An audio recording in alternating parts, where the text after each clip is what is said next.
Perkenalkan, nama saya Aditya Putra Pratama, nomor induk mahasiswa 12130500007. Ingin membuat video yang mana video ini merupakan suatu tugas ujian tengah semester mata kuliah pengantar hukum Indonesia. Jadi tujuan video ini adalah untuk memenuhi tugas ujian tengah semester pengantar hukum Indonesia. Pada video kali ini saya akan membahas mengenai hukum dalam arti tata hukum Indonesia atau hukum positif Indonesia. Pada bahasan yang pertama adalah masyarakat dan hukum. Menurut suatu kodrat bahwa manusia memang tidak dapat hidup sendiri, ini sudah kodrat ilahi dan memang sudah konkret, karena manusia merupakan suatu makhluk yang memang tidak lekang dari manusia lainnya. Bahkan Aristoteles, salah satu filsuf Yunani kuno, menyatakan bahwa manusia itu adalah zoon politikon. Artinya bahwa manusia itu sebagai makhluk yang pada dasarnya selalu ingin bergaul dan berkumpul dengan sesama jenisnya. Jadi dapat disebut bahwa manusia ini makhluk yang suka bermasyarakat. Dan oleh karena sifatnya yang suka bergaul dan suka bermasyarakat ini, manusia disebut makhluk yang bermasyarakat atau makhluk sosial. Ketika seringnya manusia melakukan kegiatan bersosial ini, timbullah suatu produk yang mana disebut hukum. Karena dengan seringnya manusia melakukan sosial ini akan terjadi sebuah interaksi. Interaksi ini bisa berhadapan atau berlawanan atau bekerja sama, dan semua kemungkinan terjadi tidak akan kemungkinan tadi tidak akan luput dari kemungkinan timbulnya kericuhan. Maka dari itu, untuk mengatur sebuah masyarakat yang memang pada dasarnya sulit untuk dihindarkan dari kegiatan bersosial ini, muncullah produk yang bernama hukum. Hukum yang timbul dalam masyarakat ini disebut hukum masyarakat. Ahmad Ali dalam buku Menguak Tabir Hukum, suatu kajian filosofis dan sosiologis, mengatakan bahwa hukum dalam masyarakat mempunyai dua sifat, yaitu sifat pasif, yang mana hukum itu dapat dilihat sejauh mana hukum itu menyesuaikan diri dengan masyarakatnya. Yang kedua, hukum aktif, yang memiliki arti bahwa sejauh mana hukum itu dapat berperan aktif dalam menggerakkan dinamika masyarakat menuju suatu perubahan yang terencana. Dengan demikian dapat disimpulkan jadi hukum ini sebagai alat untuk merubah suatu tatanan masyarakat, yang mana tergantung hukum tadi apakah merubah ke arah positif atau negatif, itu tergantung dari hukum mana yang mereka jalankan. Bahasan berikutnya mengenai hukum yang berlaku universal.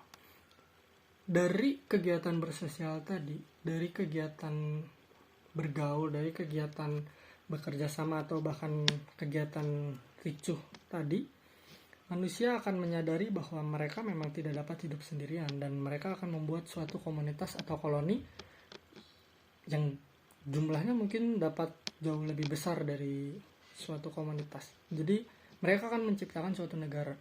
Maka dari itu hukum ini akan berlaku universal, karena setiap negara memiliki hukumnya masing-masing yang pada dasarnya memang berbeda, karena suatu negara memiliki moral kompas dan norma-norma yang berbeda antara satu dengan lainnya.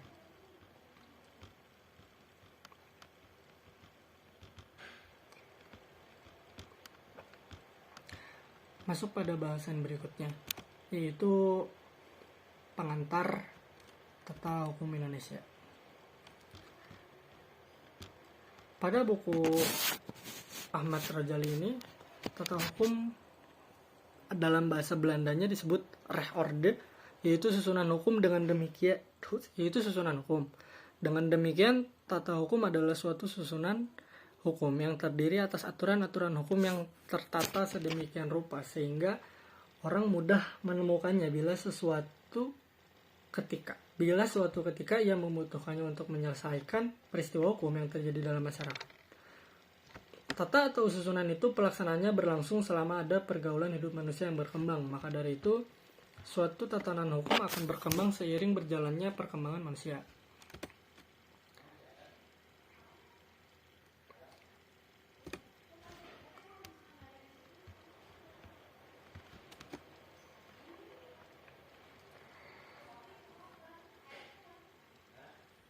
Masuk pada pokok bahasan berikutnya, yaitu istilah-istilah yang terdapat atau istilah-istilah yang dikenal untuk PHI, istilah-istilah bagi PHI. Istilah-istilah ini terdiri dari 5 istilah. Yang pertama, pengantar tata hukum Indonesia. Yang kedua, pengantar tata hukum di Indonesia. Yang ketiga, pengantar hukum positif. Yang keempat, pengantar hukum positif Indonesia. Yang kelima, pengantar sistem hukum. Yang keenam, tata hukum Indonesia. Yang ketujuh, hukum positif Indonesia. Jadi terdiri dari 7 istilah. Pada bahasan berikutnya, yaitu fungsi utama pengantar hukum Indonesia. Fungsi utama dari pengantar hukum Indonesia ini antara lain, yang pertama, sebagai mata kuliah dasar. Artinya bukan mata kuliah spesialisasi atau jurusan. Yang kedua, sebagai mata kuliah dasar hanya memberikan landasan sebagai pendukung pada mata kuliah lainnya. Yang ketiga, memperkenalkan konsep-konsep generalisasi dan teori-teori hukum secara umum yang diperlukan untuk aplikasinya. Yang keempat, sebagai pembantu atau penunjuk jalan yang di dalamnya terkandung 2 unsur, ringkas tapi meliputi acaranya. Yang kelima, sebagai ilmu yang mengajarkan dan menanamkan dasar-dasar hukum Indonesia. Yang keenam, mengantar setiap orang yang akan mempelajari hukum yang sedang berlaku di Indonesia atau hukum positif.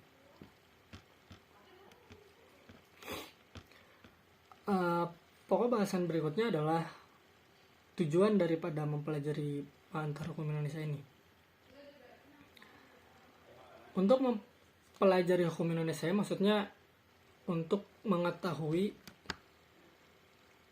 hukum yang berlaku di Indonesia sekarang atau hukum positif. Jadi tujuan awal untuk mempelajari PHI ini adalah untuk memberikan edukasi bagi para pembaca mengenai hukum yang berlaku di Indonesia sekarang.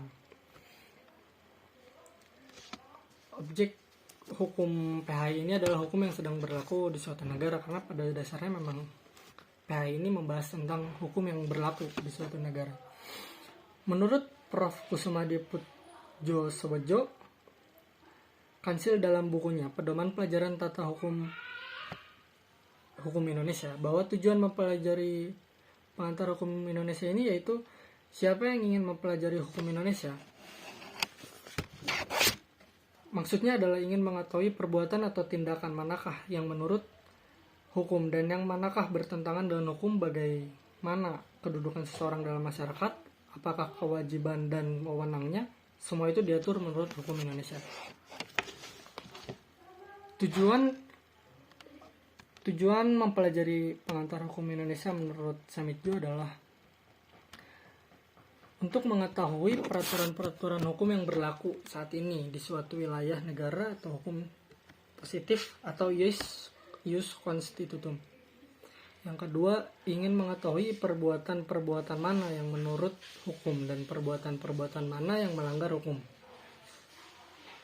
Yang ketiga, ingin mengetahui kedudukan seseorang dalam masyarakat atau hak dan kewajibannya. Yang keempat, ingin mengetahui sanksi-sanksi apa yang diderita seseorang bila orang tersebut melanggar peraturan yang berlaku. Jadi, kesimpulan untuk mempelajari PHI menurut Samitjo ini adalah mempelajari hukum yang mencakup seluruh lapangan hukum yang berlaku di Indonesia, baik yang tertulis maupun yang tidak tertulis. Kesimpulan dari dua menurut ahli hukum di atas bahwa tujuan mempelajari hukum Indonesia ialah ingin mengetahui macam-macam hukum, bentuk isi yang berlaku di Indonesia, perbuatan-perbuatan apa yang dilarang dan yang diharuskan serta yang diperbolehkan menurut hukum Indonesia. Yang ketiga, kedudukan, hak, dan kewajiban setiap orang dalam masyarakat dan negara menurut hukum Indonesia. Yang keempat, macam-macam lembaga atau institusi pembentuk atau pembuat dan pelaksana atau penegak hukum menurut hukum Indonesia. Berikut pembahasan tentang tujuan mempelajari pengantar hukum Indonesia ini. Kita masuk kepada pembahasan berikutnya, yaitu perbedaan dan persamaan daripada PHI dan PHIH ini.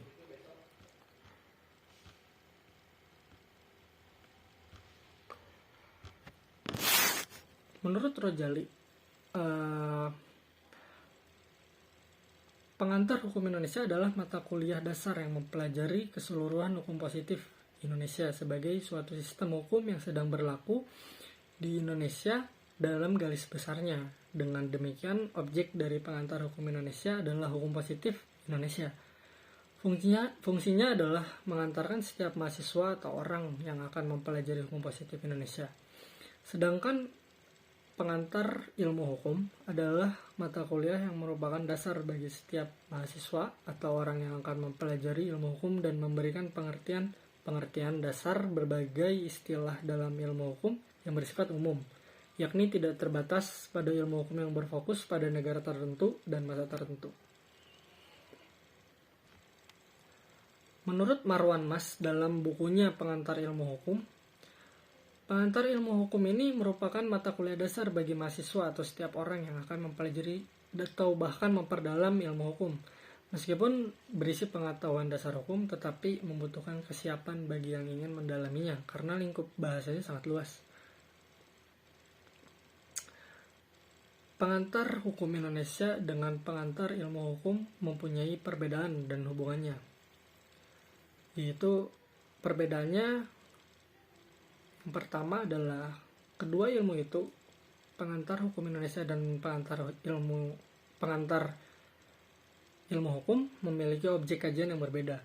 Yaitu objek kajian pengantar hukum Indonesia adalah mempelajari hukum yang sekarang dan sedang berlaku atau hukum positif Indonesia, ius constitutum, sedangkan objek kajian pengantar ilmu hukum adalah pengertian dasar dan teori hukum serta membahas hukum pada umumnya dan tidak terbatas pada hukum yang berlaku tertentu saja, akan tetapi juga hukum yang berlaku di negara lain pada waktu kapan saja.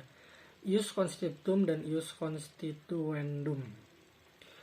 Yang kedua, pengantar hukum Indonesia berfungsi untuk mengantarkan setiap mahasiswa atau orang yang akan mempelajari hukum yang sedang berlaku atau hukum positif Indonesia.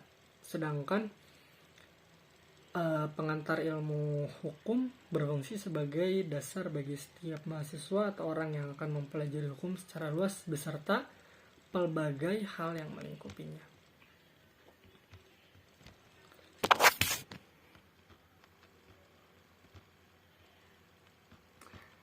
Masuk ke bahasan berikutnya adalah tata hukum Indonesia atau hukum positif Indonesia.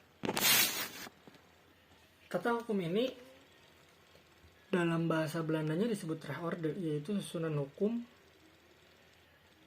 yang mana adalah susunan yang terdiri atas aturan-aturan hukum yang tertata sedemikian rupa sehingga orang mudah menemukannya bila suatu ketika ia membutuhkannya untuk menyelesaikan suatu peristiwa hukum yang terjadi dalam masyarakat.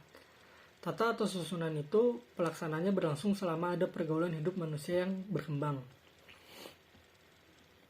Jadi memang setiap bangsa mempunyai tata hukumnya sendiri. Dengan demikian juga bangsa Indonesia. Bangsa Indonesia mempunyai tata hukumnya sendiri, yaitu tata hukum Indonesia. Tata hukum yang sah dan berlaku pada waktu tertentu di negara tertentu disebut hukum positif, ius constitutum. Sedangkan tata hukum yang diharapkan berlaku pada waktu yang akan datang dinamakan ius constituendum. dapat menjadi ius constitutum dan ius constitutum dapat dihapus dan diganti dengan ius constitutum yang baru yang disesuaikan dengan kebutuhan masyarakat yang senantiasa berkembang. Berikut paparan materi yang bisa saya sampaikan mengenai hukum positif Indonesia. Mohon maaf apabila adanya kekurangan. Wabillahi taufiq wal hidayah. Wassalamualaikum warahmatullahi wabarakatuh.